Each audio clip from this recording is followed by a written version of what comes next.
Comecei a espalhar o evangelho em 2015. Não demorou e, com a ajuda de Deus, tive sucesso. Às vezes encontrava pessoas dominadas por noções religiosas, que não aceitavam a obra de Deus dos últimos dias. Então confiava em Deus e comungava a verdade, e a aceitavam rapidamente. Depois de realizar algumas coisas, comecei a me sentir bastante capaz, como se fosse indispensável. Então, o irmão Liu e eu assumimos cada um o trabalho de rega numa igreja. A que eu assumi era uma igreja grande, com muitos membros. Então, quando comecei, estava sempre orando a Deus e discutindo assuntos com os irmãos. Não demorou e tudo começou a correr bem. A maioria dos membros da igreja participava das reuniões e era proativa em seus deveres. Eu estava bastante satisfeito comigo mesmo. Pensava que, mesmo numa igreja tão grande e com tantos membros, eu obtinha resultados rapidamente. Portanto, devia ter algum calibre. Também vi que o trabalho de rega do irmão Liu não estava indo tão bem, que alguns obreiros de sua igreja precisavam ser substituídos, e alguns precisavam de comunhão, pois seu estado era negativo. Eu o desprezei um pouco. Achei que eu faria melhor. Depois disso, comecei a me envolver no trabalho dele. Recapitulava erros em reuniões, comungava as palavras de Deus para ajudar os que estavam negativos. Mudava os deveres dos que faziam rega onde fosse necessário. O trabalho entrou no ritmo rapidamente. Achei que tinha resolvido nossos problemas com presteza. E acreditei ainda mais que eu era muito talentoso. Minha arrogância só aumentou. Você se achava? Achava. Quando resumi nosso trabalho, vi muitos de seus descuidos e deficiências e os repreendi. Eu disse: o trabalho de rega está muito atrasado. Alguém está tentando fazer a vontade de Deus e resolver isso? Todos vocês têm sido irresponsáveis. Ainda bem que houve algum progresso nas últimas semanas. Senão, quem seria responsável por esse atraso? E como foi que responderam? Na época, ninguém abriu a boca. Cheguei a me perguntar se a minha reação tinha sido exagerada. Então pensei, se não usasse um tom forte, não seria obedecido.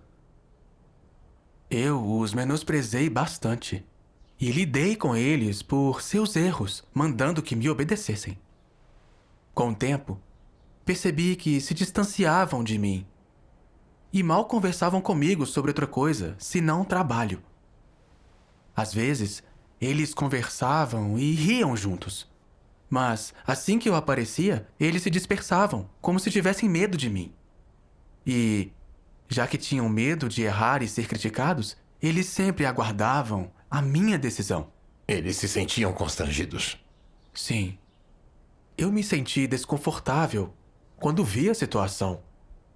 Eu me perguntei se estava sendo arbitrário e autoritário. Mas então, pensei que eu devia ser firme no trabalho. Ninguém me ouviria se não fosse um pouco duro. Como obteríamos resultados? Achei que apontar os problemas diretamente era ter senso de justiça. Depois disso, minha arrogância aumentou ainda mais. E eu queria ter a última palavra em qualquer assunto. Eu estava arranjando sozinho cada parte do nosso trabalho, porque achava que ninguém na equipe era tão capaz quanto eu. Mesmo quando discutíamos algo, sempre acabávamos fazendo o que eu queria. Achava que se decidisse rápido, pouparia tempo. Mesmo se houvesse um líder na reunião, eu não dava atenção. E pensava, você é um líder, e daí? Compartilha o evangelho e dá testemunho? Consegue fazer esse trabalho? Só comungar nas reuniões não é fazer trabalho prático. Você não chega à minha altura. Então, sempre que a líder me perguntava como ia o trabalho, eu compartilhava quando queria. Caso contrário, desconversava. Não via necessidade de conversar, pois no final era eu quem iria fazer. A líder me repreendeu por ser arrogante, por sempre ter a última palavra e não trabalhar bem com os irmãos. Ao ser criticado assim, admiti na cara dela que eu era arrogante, mas no fundo não liguei. Eu achava que tinha calibre bom e era capaz. Então, contanto que fizesse meu trabalho, e daí se eu fosse arrogante? Além disso, era eu que comandava a maior parte do trabalho da igreja. O que iriam fazer? Demitir-me? Não. Aceitei o feedback da líder e continuei cumprindo meu dever como queria, controlando tudo. Uma vez, uma nova igreja precisava de gente para a rega. E, sem discutir isso com ninguém, arranjei que uma irmã fosse ajudá-los. Pensei que, já que geralmente concordavam com as minhas sugestões, estaria tudo bem se eu decidisse sozinho. Mas fiquei surpreso quando mais tarde descobri que aquela irmã não entendia bem a verdade e não sabia fazer trabalho prático, o que era um obstáculo sério. Mesmo assim, não refleti sobre mim mesmo. E, por causa da minha arrogância implacável e por não buscar os princípios da verdade, nem orientar os outros a seguir os princípios em seu dever, todos ficaram correndo para lá e para cá, sem obter nenhum resultado real. Isso realmente impediu o nosso progresso. Imagino. Ainda assim, eu não via meus próprios problemas. Só culpava os outros por não assumirem o fardo. Por um tempo, parecia que eu resolvia as coisas, mas tive um pressentimento estranho, como se algo terrível fosse acontecer. Nas reuniões ou orações não sabia o que dizer, e ficava com sono nas reuniões e não tinha nenhuma percepção. Sentia-me confuso e sem energia para nada, só queria descansar. Percebi que eu tinha perdido a obra do Espírito Santo, mas não sabia por quê. Orei a Deus, pedindo que me ajudasse a entender a mim mesmo. Como você ganhou algum entendimento? Uma líder veio para uma reunião e repreendeu-me por meu comportamento. Ela disse: "Você tem sido arrogante, hã? Repreende as pessoas altivamente, restringe-as. E gaba-se da sua senioridade. É difícil trabalhar com você. E você nunca discute nada com os outros. Você faz o que quer. É arbitrário e autocrático. Esse é o caráter de um anticristo.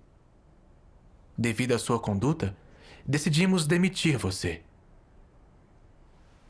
Cada palavra dela perfurou meu coração.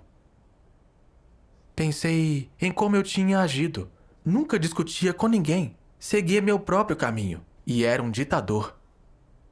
Eu não era igual ao anticristo? Sim. Isso realmente me assustou. Deus estava usando essa situação para me expor e eliminar? Seria assim que meus anos de fé terminariam? Por alguns dias, eu me senti como um zumbi. Sentia medo desde que acordava e não sabia como encarar o dia. Fiquei orando assim: "Deus, sei que tua vontade benevolente está nisso, mas não sei como passar por isso. Ó Deus, estou tão deprimido e em tanta dor. Esclarece-me para que eu conheça tua vontade." Então, li isto nas palavras de Deus.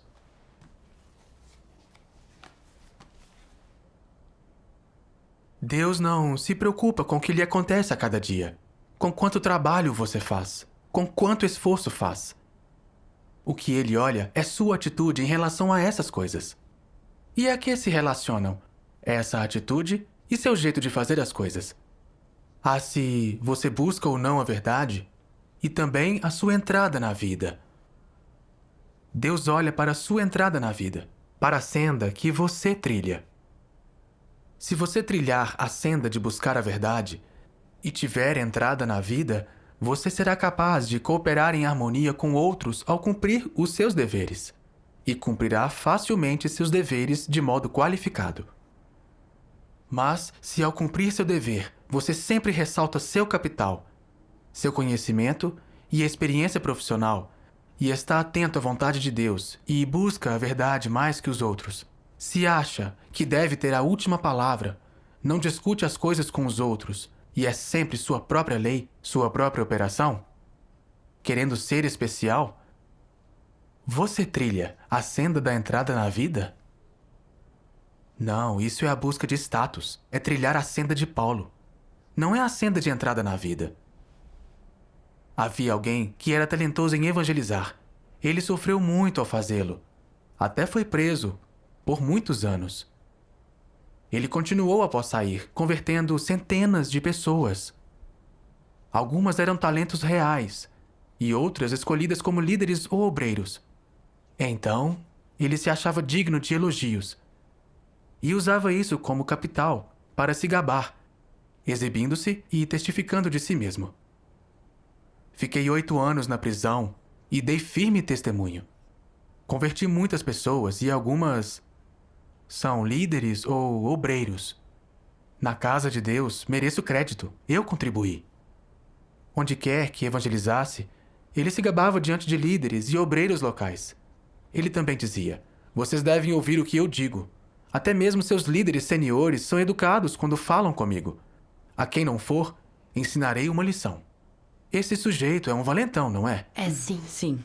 Se tal pessoa não tivesse convertido os outros, seria tão pomposa? Ousariam. O fato de que conseguem ser tão pomposos prova que isso está em sua natureza. Tal é sua natureza e essência. Tão arrogante e sem nenhum bom senso. Ao converter algumas pessoas, sua arrogância infla e ele se torna mais pomposo. Ele se gaba de seu capital e reivindica seu mérito. E até pressiona líderes, tentando ficar em pé, de igualdade. E pensa que deveria ser um líder sênior na casa de Deus. Com base no comportamento de tal pessoa, devemos todos ter clareza sobre que tipo de natureza ela tem e sobre qual será o seu fim provável. Se um demônio entra na casa de Deus, presta um serviço, depois mostra quem ele é, não escuta, não importa quem lide com ele, e insiste em lutar contra a casa de Deus. Qual é a natureza de suas ações? Aos olhos de Deus, está se matando, e não descansará até que se mate. É a única maneira apropriada de dizê-lo. Amém. Amém. Amém.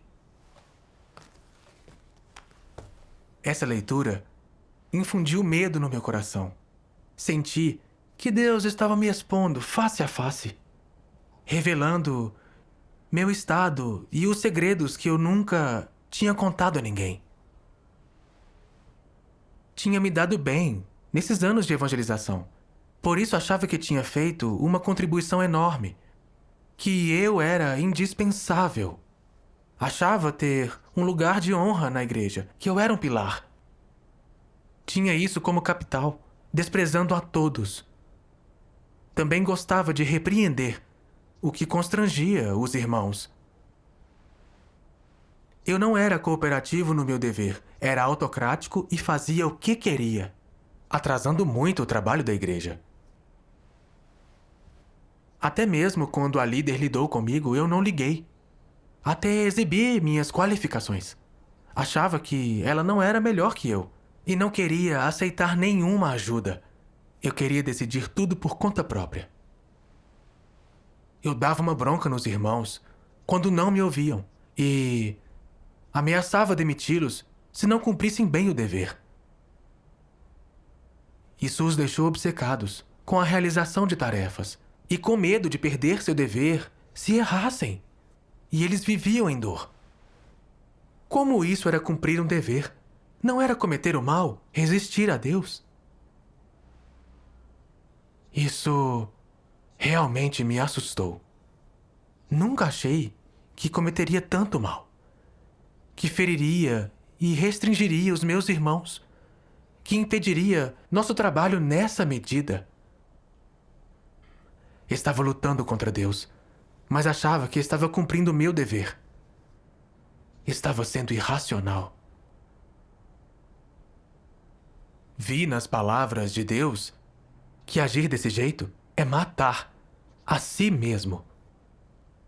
Ouvir o tom das palavras de Deus, sobretudo a expressão matar a si mesmo, deu-me noção de como Deus se enoja com esse tipo de pessoa.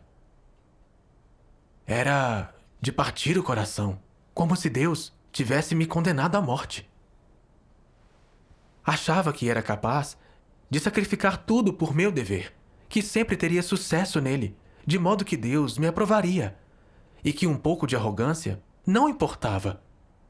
Mas então percebi que, se eu não buscasse a verdade e não tivesse uma mudança de caráter, então, por mais que sacrificasse ou alcançasse em meu dever, eu seria apenas um servidor. O julgamento e castigo das palavras de Deus me mostraram seu caráter justo, que não tolera ofensa. Deus age com princípios. Se eu realizar algumas coisas no mundo, posso ter algum capital e vantagem.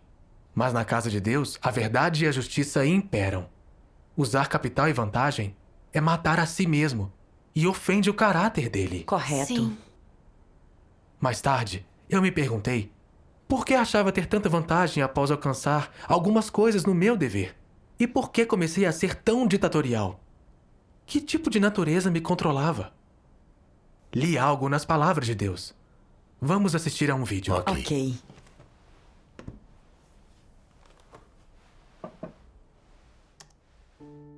Deus Todo-Poderoso diz: se em seu coração você realmente entender a verdade, você saberá como praticar a verdade e obedecer a Deus, e naturalmente embarcará na senda de buscar a verdade. Se a senda que você trilha for a correta e estiver alinhada com a vontade de Deus, então a obra do Espírito Santo não o abandonará, caso em que haverá uma chance cada vez menor de você trair a Deus. Sem a verdade, é fácil praticar o mal, e você o praticará a despeito de si mesmo. Por exemplo, se você tem um caráter arrogante e presunçoso, então ser ordenado a abster-se de se opor a Deus não faz diferença nenhuma. Você não pode impedir, está fora de seu controle. Não faria isso de propósito. Você o faria sob o domínio de sua natureza arrogante e vaidosa. Sua arrogância e vaidade fariam com que você desprezasse a Deus e o visse como um ser sem importância. Fariam você se exaltar, colocar-se constantemente na vitrine. Levariam você a desprezar os outros. Não deixariam ninguém em seu coração além de você mesmo. Fariam você se achar superior a outras pessoas e a Deus. E no fim, levariam você a se sentar no lugar de Deus e a exigir que as pessoas se submetessem a você, venerando seus pensamentos, ideias e noções como a verdade. Veja quanto mal é feito pelas pessoas sob o domínio da natureza arrogante e vaidosa delas. A arrogância é a raiz do caráter corrupto do homem. Quanto mais arrogantes, mais sujeitas as pessoas ficam a resistir a Deus. Quão sério é esse problema? As pessoas com caráter arrogante não só consideram todas as outras inferiores a elas, como também, o pior de tudo, são até condescendentes para com Deus. Embora algumas pessoas externamente pareçam acreditar em Deus e segui-lo, elas não o tratam como Deus de modo algum. Sempre sentem que possuem a verdade e pensam que elas são tudo no mundo.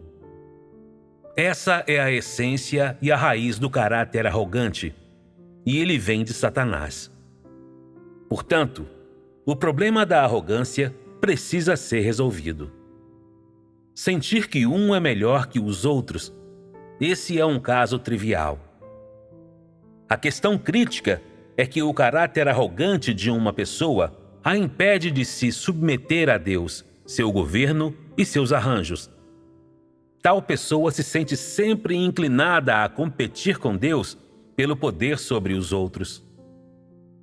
Esse tipo de pessoa não reverencia a Deus nem um pouco, sem falar de amar a Deus ou submeter-se a Ele. Pessoas que são arrogantes e convencidas, sobretudo aquelas que são tão arrogantes que perderam o senso, não podem se submeter a Deus em sua crença nele. nem exaltar e dar testemunho por si mesmas. Tais pessoas resistem ao máximo a Deus. Amém. Amém. Graças a Deus. As palavras de Deus me ensinaram que a raiz da rebelião contra Deus é a arrogância. Quem tem uma natureza arrogante não consegue não resistir a Deus. Verdade. Meu comportamento era o resultado de ser controlado por minha natureza arrogante. Eu andava nas nuvens depois de alcançar algumas coisas, pensando que tinha calibre, que era capaz e indispensável, que eu era essencial para a igreja. Menosprezava os outros, usava minha posição para repreender e constranger, não dando valor a ninguém. Era arbitrário e ditatorial no meu dever. Não discutia com ninguém. Sentia-me bem sozinho e tomava decisões unilateralmente. Eu não valorizava meu parceiro. Era muito arrogante e não tinha reverência alguma por Deus. Quando a líder lidou comigo, admiti minha arrogância, mas não me importei de verdade. Até achei que a arrogância não era algo tão ruim, que significava que eu tinha algumas habilidades. Senão, o que faria de mim arrogante? Eu era muito insensato e totalmente descarado. Eu vivia segundo o veneno de Satanás. De eu reino soberano em todo o universo. Agia como o rei da colina. Em que eu era diferente do Partido Comunista? O Partido Comunista é arrogante e criminoso. Recorre a meios de repressão violenta contra quem não o ouve. Eu era ditatorial e intratável. Não aceitava supervisão na igreja. Não era igual ao grande dragão vermelho. Sim. Então percebi como era arrogante, que não me importava nem mesmo com Deus, que estava numa senda contra Deus. Se não me arrependesse, acabaria sendo amaldiçoado e punido por Deus. Definitivamente. Sim. Então eu vi como eram sérias as consequências da minha natureza arrogante. Que meu problema não era tão simples quanto mostrar alguma corrupção. Lembrei-me de como menosprezava os outros e elevava a mim mesmo. Que eu me apresentava como se não houvesse igual a mim no mundo. Senti nojo e repulsa de mim mesmo. Concluí que eu devia começar a buscar a verdade, os princípios em tudo. Parar de viver em arrogância e de resistir a Deus. Amém. Com um caráter arrogante, as pessoas só podem cometer o mal. É. Se elas têm algum talento e alcançam algo no trabalho, tornam-se ainda mais arrogantes. Sim. Verdade. Mais tarde, quando buscava como abordar quaisquer sucessos que pudesse ter, li as palavras de Deus. Eu vou ler. Ok, aqui, esta passagem.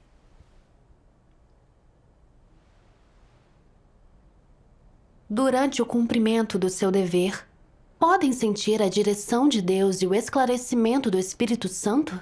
Sim. Se sentem a obra do Espírito Santo e ainda se têm em alta estima, acreditam que possuem realidade o que está acontecendo aqui. Quando cumprir o dever der algum fruto, pensaremos que metade do mérito pertence a Deus e a outra metade pertence a nós. Então ampliaremos nossa cooperação a um grau ilimitado, acreditando que nada é mais importante que ela e que o esclarecimento de Deus seria impossível sem ela. Então por que Deus esclareceu você? Deus pode esclarecer também outras pessoas? Sim. O esclarecimento de Deus é graça dele. Qual é a sua contribuição irrisória? É mérito seu ou é seu dever e responsabilidade? É dever e responsabilidade. Quando você o vê assim, esse é o estado de espírito correto. E você não pensará em ficar com o mérito. Se sempre acredita que essa é a minha contribuição, o esclarecimento de Deus é possível sem minha cooperação, ele precisa dela. A cooperação das pessoas é importante. Isso está errado. Como poderia ter cooperado se o Espírito Santo não o esclarecesse? E se ninguém lhe tivesse comunicado os princípios da verdade? Você não saberia o que Deus exige, nem conheceria a senda de prática. Mesmo que quisesse obedecer a Deus e cooperar, você não saberia como. Essa sua cooperação não são palavras vazias? Sem cooperação verdadeira, você só age conforme suas próprias ideias. Seu dever estaria no padrão? Não. O que indica um problema. Que problema isso indica? Não importa que dever uma pessoa desempenhe. Se ela alcança resultados, cumpre seu dever à altura do padrão e ganha a aprovação de Deus, depende das ações de Deus. Sim.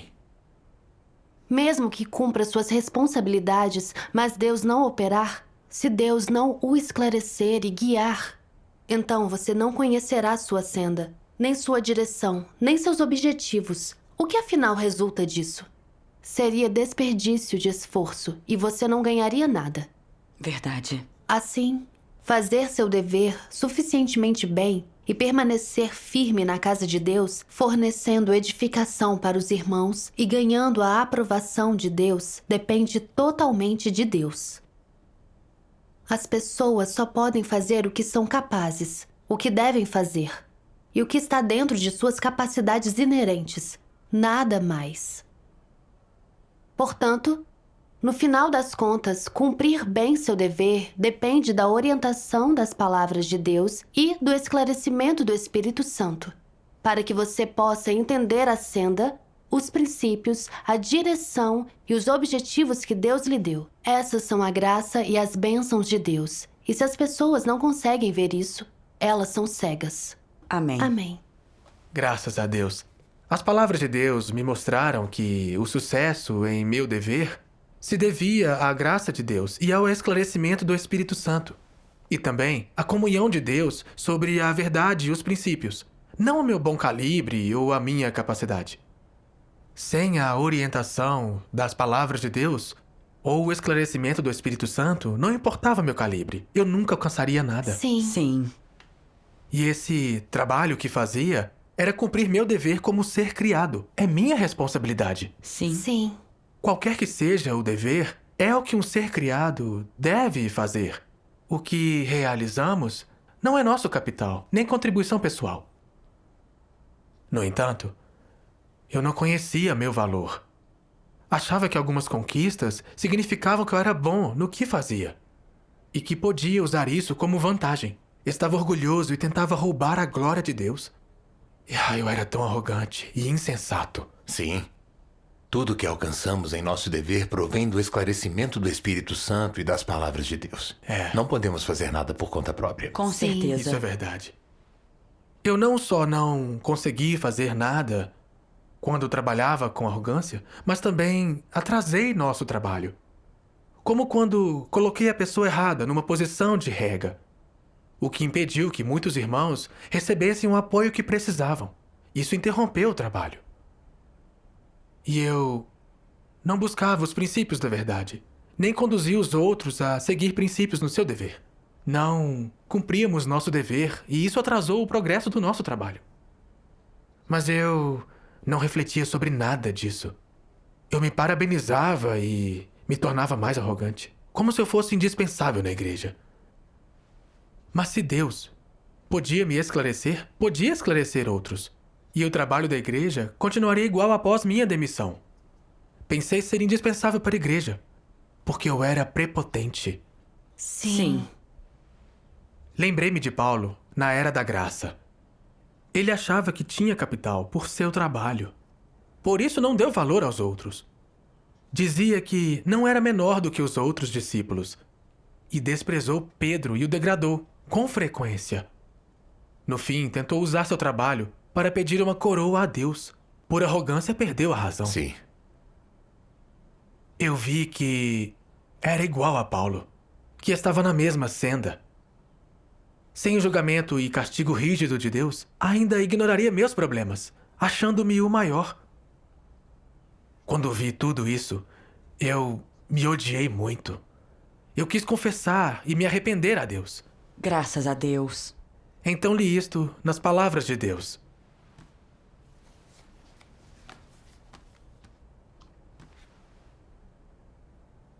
Alguém sabe há quantos anos Deus tem operado entre toda a humanidade e todas as coisas? Ninguém conhece o número exato de anos até agora pelos quais Deus tem operado e gerenciado a humanidade. Ele não informa tais coisas à humanidade. Sim. Mas se Satanás fosse fazer isso, ele o anunciaria? Certamente o anunciaria. Satanás quer se exibir, enganar mais pessoas e ganhar mais mérito. Sim. Por que Deus não informa esse empreendimento? Há um aspecto na essência de Deus que é humilde e oculto. O que se opõe à humildade e ocultabilidade? Arrogância, impudência e ambição. Deus faz tamanha obra, orientando a humanidade e preside sobre todo o universo.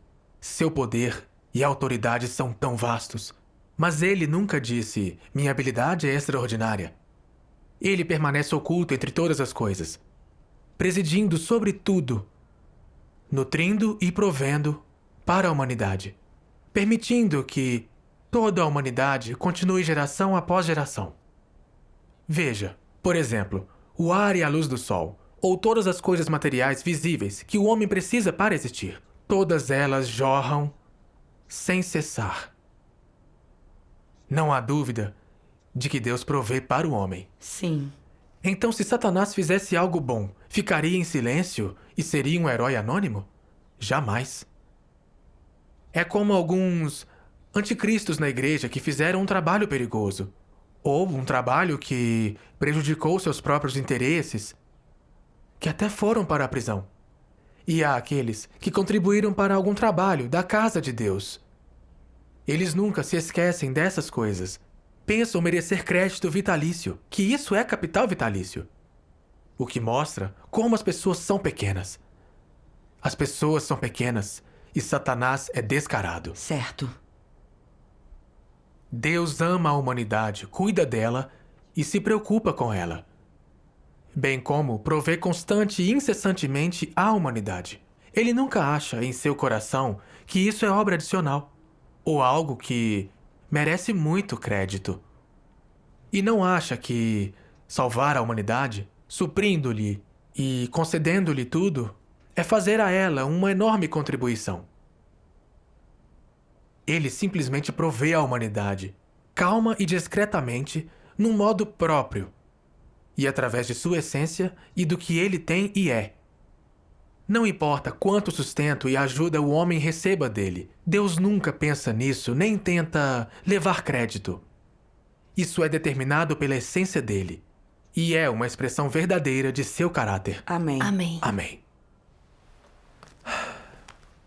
Ponderei as palavras de Deus e vi como são benevolentes seu caráter e essência. Deus é o Criador, que governa e sustenta absolutamente tudo. Ele encarnou de novo, expressa verdades para salvar o homem, pagando um preço alto por nós. Mas ele nunca achou que é uma contribuição enorme para o homem. Exatamente. E ele nunca elogiou nem se gabou de nada. Ele só faz toda a sua obra em silêncio, sem jamais se exibir de forma arrogante. Ele é mais do que digno do nosso amor e louvor eterno. Amém. Amém. Sou tão inútil. Não sou nada. Mas eu era tão arrogante. O menor sucesso me empolgava, como se fosse uma obra-prima, uma grande contribuição. Menosprezava a todos e tudo tinha que ser do meu jeito. Eu era tão insensato, maligno e superficial. Deus é tão humilde e oculto, sua essência é benevolente. Senti ainda mais como meu caráter arrogante era repugnante. E ansiei por aprender a verdade para me livrar dele e viver uma semelhança humana. Certo. Graças a Deus. Então, numa reunião, li esta passagem nas palavras de Deus. Deus Todo-Poderoso diz: hoje Deus os julga, castiga e condena. Mas saiba que essa condenação é para que você se conheça. Ele condena, amaldiçoa, julga, castiga, para que você se conheça. Para que seu caráter possa mudar. E além disso, para que você possa conhecer seu valor e ver que todas as ações de Deus são justas e é de acordo com seu caráter e as necessidades de sua obra. Que Ele opera segundo seu plano de salvação. E que Ele é o Deus justo, que ama, salva, julga e castiga o homem. Amém. Amém. Amém. Amém. As palavras de Deus me comoveram e entendi melhor sua vontade. Eu cumpria meu dever por arrogância, causando problemas para a casa de Deus. Por isso, fui demitido. Pensei que Deus estava usando a situação para me expor e eliminar. Achei que Ele estava me condenando e que eu não seria salvo. Finalmente percebi que Deus tinha me demitido do meu dever e usado o julgamento das suas palavras para que eu visse minha corrupção e que estava na senda errada. Era Deus me salvando. Sim. Amém. Sofri um pouco com esse julgamento e castigo, mas isso foi tão valioso e significativo e me protegeu. Sim. Era o amor mais genuíno de Deus por mim. Graças a Deus. Não importa como Deus nos disciplina, é tudo sua salvação e seu amor. Graças a Deus. Sim. Depois disso, eu me abri numa reunião sobre como tinha sido arrogante em meu dever, sobre como tinha ferido os irmãos e sobre o que refleti depois de ser demitido. Pensei que ficariam com nojo de mim por ser tão desumano e me rejeitariam. Mas para minha surpresa, não me atacaram. Eu me senti ainda mais endividado com eles. Eu tinha machucado todos com a minha arrogância. E eu fui tão desumano. Quando voltei a assumir um dever com os irmãos, eu fui mais sutil. Parei de menosprezar as pessoas por suas falhas e tive uma abordagem melhor. Fiz um esforço consciente de ouvir as sugestões dos outros e parei de confiar tanto em mim mesmo. Quando os líderes vieram verificar meu trabalho, cooperei com humildade. Meu estado melhorou depois de um tempo e voltei a ser supervisor. Graças a Deus. Isso é ótimo. Sabia que Deus estava me elevando e agraciando com isso. Antes era tão arrogante e disruptivo em meu dever. Mas Deus não me eliminou. Ele me deu outra chance de cumprir um dever tão importante. Experimentei a misericórdia e clemência de Deus conosco. Amém. Amém. Depois, no meu dever, parei de agir por arrogância. Tive temor de Deus e orava constantemente a Ele. Quando algo me deixava confuso, discutia com os outros para que buscássemos a verdade juntos. Depois de fazer isso por um tempo, percebi que o desempenho de toda a nossa equipe melhorou muito. Quando fazia tudo por conta própria, ficava exausto. Não considerava tudo e não tinha bons resultados. Mas agora que discuto com os irmãos os problemas que surgem e nós nos ajudamos, é muito mais fácil resolver os problemas. Graças a Graças a Deus. Deus. Deus nos abençoa quando praticamos a verdade. É verdade. E ao cooperar com os outros, pude ver que eles têm alguns pontos fortes. Alguns trabalham muito e se esforçam. Sim. Alguns podem não ter tanto calibre, mas são diligentes e defendem a casa de Deus. Com certeza. São pontos fortes que eu não tenho. Também pude aprender coisas com os irmãos para compensar minhas falhas. Tem sido um jeito muito mais livre e fácil de viver. Graças a Deus. Um ano depois, houve uma reunião geral na igreja para que compartilhássemos nosso aprendizado e experiências ao longo do ano. Refleti em silêncio sobre tudo que eu tinha aprendido. Então percebi que Deus salvou minha vida me demitindo, que esse era meu ganho maior. Amém. Verdade. Sem isso ainda, não estaria vendo como era séria minha arrogância. que era presunçoso e arbitrário só porque tinha alguns dons. Foram a disciplina, o julgamento e o castigo de Deus que me mostraram minha natureza satânica. Isso também me ensinou sobre a justiça de Deus e me deu algum temor de Deus. Sou tão grato pela salvação de Deus. Graças a Deus. Graças a Isso é Deus. muito prático.